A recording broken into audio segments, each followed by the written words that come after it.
प्रधानमंत्री महोदय जी ने नया शिक्षा मंत्री चुना। एक ऐसे व्यक्ति को इस पद पर आसीन किया जिसने एक गर्भवती महिला के बलात्कारियों की रिहाई पर अपनी सहमति व्यक्त की, खुशी जताई। देश की करोड़ों लड़कियों को प्रधानमंत्री जी ने क्या संदेश दिया? सर, अखबारों में है। सेक्शन 115 उनको पहले ऑथेंटिकेट करने के लिए सर, ऑथेंटिकेट करेंगे उसके बाद वो आगे बढ़ेंगे।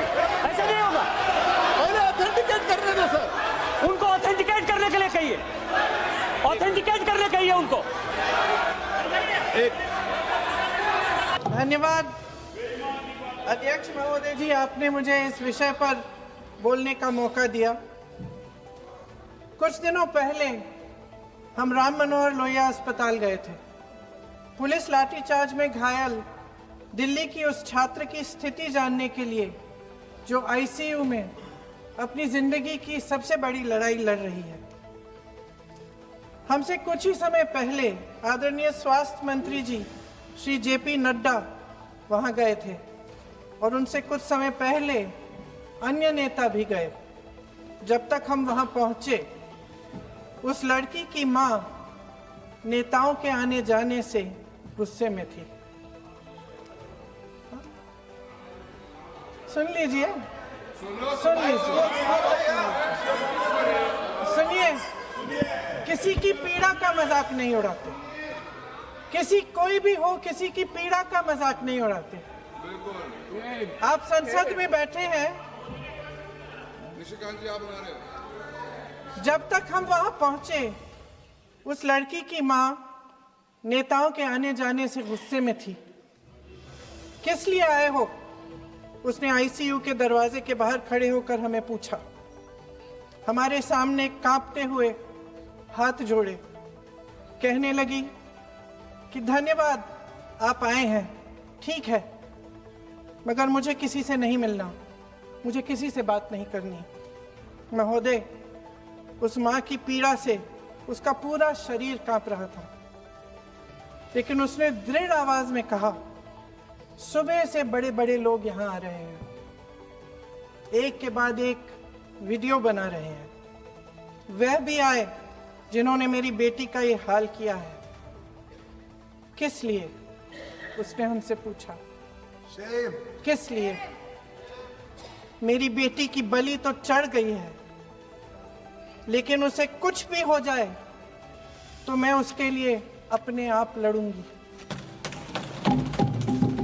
मुझे किसी की मदद नहीं चाहिए, मैं अकेले लड़ लूंगी। महोदय, शायद मुझे यहाँ खड़े होकर सबके सामने ये बात नहीं कहनी चाहिए, मगर उस माँ की गुहार ने मुझे शर्मिंदा किया।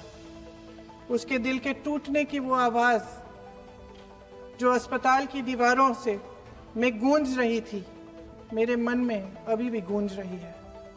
इसलिए उस माँ की इजाजत लिए बिना मैं आपके द्वारा आदरणीय प्रधानमंत्री महोदय जी और आदरणीय गृह मंत्री महोदय जी से पूछना चाहती हूँ कि क्या जरूरत थी एक मासूम बच्ची पर इस तरह दमन करने की?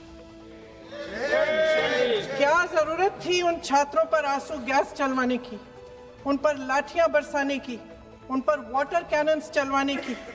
क्या जरूरत थी उन नौजवान लड़कियों को जलील करते हुए उनके कपड़े फाड़ने की, उनको बेरहमी से गंदी तरह पिटवाने की?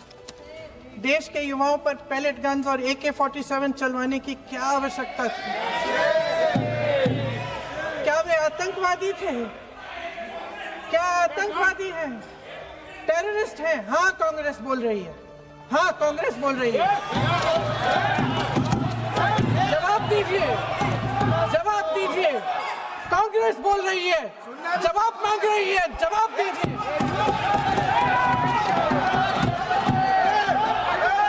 कौन जवाब देगा?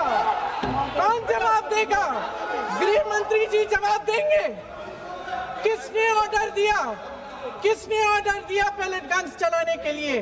किसने ऑर्डर दिया? आपके माध्यम से मैं पूछती हूँ अध्यक्ष महोदय, किसने ऑर्डर दिया? प्रधानमंत्री जी ने दिया? गृह मंत्री जी ने दिया? जवाब देंगे? पूरा देश पूछ रहा है सिर्फ कांग्रेस पार्टी नहीं पूछ रही है, पूरा देश पूछ रहा है।